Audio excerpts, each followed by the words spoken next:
அது குறித்து நீங்கள் நிர்வாகத்தோடு பேசி உங்கள் பதிலை சொல்லுங்கள், அதற்கு பிறகு என்னவென்று பார்க்கலாம் என்று நாங்கள் சொல்லியிருக்கிறோம்.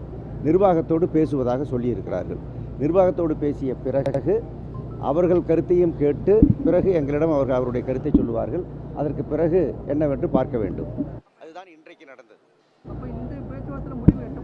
இல்லை, முடிவு ஒன்றும் எட்டப்படலை. எங்களுடைய கருத்தை முழுவதையும் கேட்டிருக்கிறார்கள். 3 அமைச்சர்களும் இருந்து கேட்டிருக்கிறார்கள். அவர்களிடம் நாங்கள் 3 பேரும் இருந்தே பேசுவோம் என்று சொல்லியிருக்கிறார்கள். நிர்வாகத்தோடு பேசுவார்கள். அதுதான் இன்றைக்கு இருக்கிற முன்னேற்றம். 3 அமைச்சர்களும் பேசுகிறார்கள். என்ன நடக்கிறது என்று பார்க்க வேண்டும். பேச்சுவார்த்தையை ஒரே நேரத்தில் முடிந்துவிடும் என்று சொல்ல முடியாது. இல்லை, முத்தரப்பு பேச்சுவார்த்தை தான். அதாவது முத்தரப்பு பேச்சுவார்த்தை என்பது அமைச்சர், தொழிலாளர் துறை அமைச்சர் தலையிட்டு, தொழிலாளர் துறை அதிகாரிகள் இருந்து, தொழிலாளர் துறை ஆணையர் இருந்து, தொழிலாளர் துறை செயலாளர் இருந்து, தொழிலாளர் துறை கூடுதல் ஆணையர் இருந்து, தொழிலாளர் துறை கூடுதல் ஜேசிஎல் ஒருவர், தொழிலாளர் துறை இத்தனை பேரும் இருந்தார்கள், இங்கே உள்ளே இருந்தார்கள். ஆகவே இதுதான் முத்தரப்பு. இந்த இந்த இந்த இந்த முத்தரப்பு எங்களுடைய கருத்தை கேட்டிருக்கிறது. நிர்வாகத்தோடும் அவர்கள் பேசிவிட்டு அவர்கள் என்ன சொல்லுகிறார்கள் என்று பார்க்கலாம். எங்கள் கருத்தை கேட்ட அடிப்படையில் அவர்களிடம் இவர்கள் பேசுவார்கள்.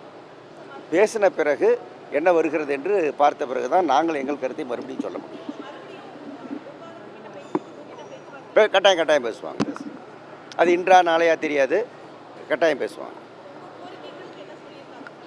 உங்கள் கோரிக்கை எல்லாத்தையுமே நாம் நிறைவேற்றலாம். நிறைவேற்றுறதை பற்றி நாங்கள் நிச்சயமாக பேசுவோம். நிர்வாகத்திடம் பேசிய பிறகு உங்களிடம் சொல்லுகிறோம் என்று சொல்லியிருக்கிறார்கள்.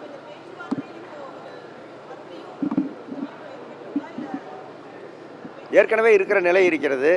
இப்போ எங்கள் கோரிக்கையை நாங்கள் வலியுறுத்தி இருக்கிறோம்.